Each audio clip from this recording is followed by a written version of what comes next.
Konstantin Osipov o'g'irlangan oltinlar. O'zbekistonda yo'qolgan eng sirli xazina tarixi. Azizlar, bu galgi sonimiz boshqalardan tubdan farq qiladi va juda ham qiziqarli. Sovet davrida tarixni yozish jarayonida ko'plab shov-shuvli ishlar ommadan yashirilgan. Ana shunday hodisalardan biri 1919-yilda Toshkentda yuz bergan qo'zg'alon va unda o'g'irlangan oltinlar hisoblanadi. O'shanda Konstantin Osipov boshchiligidagi qo'zg'alonchilar Turkiston Xalq bankidan millionlab rubl qiymatiga ega oltin va qimmatbaho boyliklarni gumdon qilishadi. Osipov kim bo'lgan? Konstantin Osipov 1896-yilda Rossiyaning Krasnoyarsk shahrida tug'ilgan. Armiya safiga chaqirilishdan oldin u Krasnoyarsk yer o'lchov texnikumida tahsil olgan. 1913-yilda u Rossiya Sotsial-demokratik mehnat partiyasi, ya'ni Rossiyadagi fevral va oktyabr inqilobidan keyin bu partiya kommunistik partiyaga aylangan partiyaga a'zo bo'lgan. Birinchi jahon urushi, ya'ni 1914-1918-yillardagi Birinchi jahon urushi boshlanishi bilan Konstantin Osipov 2 yil davomida zaxira polkida xizmat qiladi. So'ngra 4-Moskva praporshiklar maktabiga yuboriladi. U maktabni eng yaxshi kursant sifatida tamomlagach, o'qituvchi sifatida qoldiriladi. 1916-yilda Osipov Turkiston o'lkasiga yuboriladi va 1917-yil boshida Skobelov, ya'ni bu hudud o'sha davrda Rossiya imperiyasining harbiy liderlaridan biri general Mikhail Skobelov nomi bilan atalgan bo'lib, O'zbekistonning Jizzax viloyatidagi aholi punktida general Polonskiyning adyutanti sifatida xizmat faoliyatini boshlaydi. 1917-yil oktyabr oyida Rossiyada sodir bo'lgan inqilobdan keyin Osipov kommunistik partiyaning askarlar deputatlari soveti a'zosiga aylanadi. U o'zini ko'rsatish maqsadida 1918-yilning fevral oyida Qo'qon muxtoriyatining qonga botirilishida bevosita ishtirok etadi. Shuningdek, u Samarqand yaqinida polkovnik Zaytsev boshchiligidagi Oq gvardiyachilar guruhini qurolsizlantiradi. Konstantin Osipov ko'rsatgan qahramonliklardan so'ng bolsheviklar uni Turkiston Respublikasining harbiy komissari etib tayinlashadi. Bu vaqtda u atigi 22 yoshda edi. Qizillarga xiyonat va qonli yanvar. 1918-yilning avgust oyida Toshkentda Turkiston harbiy tashkiloti negizida bolshevizmga qarshi kurash bo'yicha Turkiston ittifoqi tuziladi. Bu tashkilotni aslida imperiya tarafdorlari hisoblangan harbiy zobitlar tuzgan edi. Ma'lumotlarga ko'ra, tashkilot rahbarlari Angliya bilan shartnoma imzolagan bo'lib, unga ko'ra ular Turkistonni 55 yil davomida Ingliz protektoratiga topshirishga va'da bergan. Buning evaziga Markaziy Osiyodagi Britaniya maxsus xizmatlari vakili Wilfrid Malleson Turkiston harbiy tashkilotiga 100 million rubl miqdorida moliyaviy yordam, 16 ta to'p, 40 ta pulemyot va 25 ming miltiq hamda ularga mos o'q-dorilar yetkazishni va'da qilgan. Sovet tadqiqotchilarining fikriga ko'ra, Britaniya razvedkasi fitnachilarga nafaqat yordam bergan, balki tashkilotning maqsad va vazifalarini belgilab bergan, harakatlarni nazorat qilgan. Ammo bu ma'lumotlar aniq dalillar asosida tasdiqlanmagan. 1919-yilning yanvariga kelib, bolsheviklar tomonidan egallab olingan Turkiston Muxtor Sovet Sotsialistik Respublikasi 1918-yilda Turkiston general gubernatorligi o'rnida tashkil etilgan. Har tomondan qurshovda qoladi. Shundan keyin Toshkentda Konstantin Osipov boshchiligida qo'zg'alon ko'tariladi. Bundan maqsad esa sovet hokimiyatini ag'darish edi. Qo'zg'alon davomida Osipov qattiqqo'l va murosasiz harakat qiladi. Qo'zg'alonchilar tomonidan qo'lga olingan nufuzli sovet va partiya xodimlari uning buyrug'i bilan otib tashlanadi.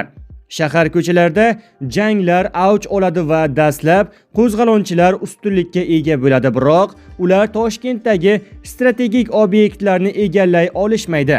Bu esa yakunda qo'zg'alonning muvaffaqiyatsiz yakunlanishiga olib keladi.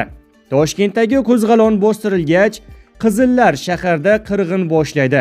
Ma'lumotlarga ko'ra, bolsheviklar shahardagi 15 yoshdan 65 yoshgacha bo'lgan yigit va erkaklarni tashqariga olib chiqib, bir qatorga tizib, birin-ketin yalang'och holda otib tashlagan. Bolsheviklar burjuaziya vakillarini va kommunistik tamoyillarga boshidanoq sodiqligini isbotlay olmagan, barcha odamlarni ayamasdan hibsga olgan va sudsiz hamda tergovsiz otib tashlagan. Ular butun ko'chalar bo'ylab uyma-uy yurib, 15 yoshdan 65 yoshgacha bo'lgan yigitlar va erkaklarni ko'chaga chiqarib, ularni safga tizib, yechintirib, birin-ketin otib tashlashgan. Bir bolshevik o'z qo'li bilan 758 kishini otganini maqtanib aytgan. Bundan tashqari ko'p ayollar ham sudsiz otib tashlangan deb yozadi tarixchi Marco Buttino Revolution in Reverse nomli kitobida. Tarixchining so'zlariga ko'ra, aqlini yo'qotgan va vahshiy qizillar hukumati Toshkentning yevropaliklar yashayotgan mahallalarda terror uyushtirgan. Ushbu qirg'in qurbonlari soni 2000 dan 4000 gacha bo'lgan deb taxmin qilinadi. Qochish va talonchilik. Qo'zg'alon muvaffaqiyatsizlikka uchraganini tushungan Konstantin Osipov va uning qo'l ostidagi harbiylar Turkiston Respublikasi Xalq bankining xazinasidagi barcha boyliklarni o'g'irlab ketadi. Ma'lumotlarga ko'ra, Osipov 3 million rubl miqdordagi imperator Nikolay davridagi kreditkalar, 50 ming rubl oltin tanga, 4 million rublga teng zargarlik buyumlari va oltin taqinchoqlarni o'g'irlagan. Bundan tashqari, bankda turli xorijiy valyutalar, funt sterling, frank, Buxoro tangalari, Hindiston rupiylari bo'lgan. Bundan so'ng Osipov Toshkentdan qochib, Chimkent yo'nalishida harakatlanadi. Ularning maqsadi esa Yettisuvdagi Ataman Annenkov boshchiligidagi oq kazaklar bilan birlashish edi. Biroq ular Chimkentga yaqinlashganida ikki tomondan qurshovda qoladi. Bu vaqtda Osipov 100 ga yaqin askarlari qolgan edi. Shunda ular o'g'irlangan boyliklarni otlarga yuklab, Chimyon tog'i tomon yura boshlaydilar. Bolsheviklar Osipov otryadi ortidan ta'qib qilishda davom etadi. Isyonchilar va ularni quvib kelgan sovet qo'shinlari o'rtasidagi yakuniy jang qorli tog'larda, xususan Qorabuloq qishlog'i yaqinidagi Piskom tog' tizmasining etaklarida bo'lib o'tadi. Jang vaqtida tog'da qor ko'chkisi sodir bo'ladi. Ko'chki tufayli Osipovning 65 nafar a'zosi qor ostida qoladi. Shundan so'ng qizillar ta'qib qilishni to'xtatadi.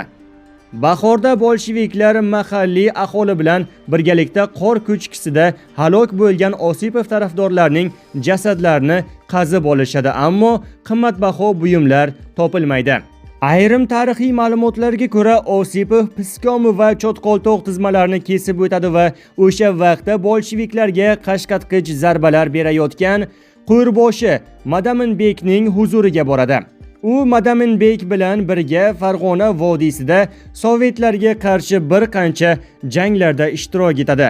Ammo Farg'ona vodiysida bolsheviklardan mag'lubiyatga uchragan Osipov o'z odamlari bilan Buxoroga chekinadi va Amir bilan hamkorlik qila boshlaydi.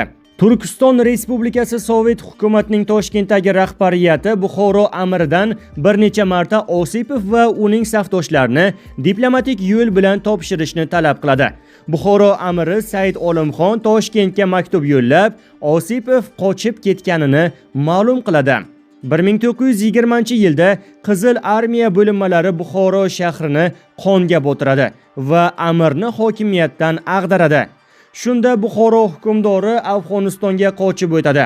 Amirlik xazinasi bolsheviklar tomonidan tekshirilganda, u yerda Osipov Toshkentdan olib qochgan oltinlar topilmaydi. Ba'zi tasdiqlanmagan ma'lumotlarga ko'ra, Konstantin Osipov ham Kobulga qochib o'tgan. U 1926-yilda Buxoro amiri Olimxon bilan ko'rishadi. Sovet davrida suratga olingan propaganda va tashviqotlarga yo'g'rilgan Amirlikning qulashi nomli filmda Konstantin Osipovning Buxoro amirligida qilgan ishlari namoyish etilgan. Kinoda Osipov rolini Vladimir Balashev ijro etgan. Biroq ushbu filmda Osipov va Buxoro amiri Ayshu Ishratga berilgan hamda juda salbiy namoyon etiladi. Toshkentlik poruchikning qo'zg'aloni, Regina mehmonxonasi, Otel Regina va Qora konsulning o'limi, Gibel, Chernogo konsuli filmlarda ham tilga olingan. Hozir bu filmlarni hech kim eslamaydi, biroq 1919-yildagi Konstantin Osipov qo'zg'alonining sababi va oqibatlari O'zbekiston tarixining ochilmagan qirralaridan biridir. Lekin eng qiziq narsa Osipov o'g'irlagan oltinlarning hanuzgacha topilmaganidir. U qochish vaqtida oltinlarni tog'larda yashirib ketgan degan taxmin bor. Bu xazina sobiq SSSR hududidagi eng mashhur topilmagan xazinalardan biri hisoblanadi. Kim biladi, balki u hali ham Chimyon tog'lari yoki Qorabuloq qishlog'i atrofidagi qor ostida biror g'orda yashirinib yotgandir deyilgan xabarda.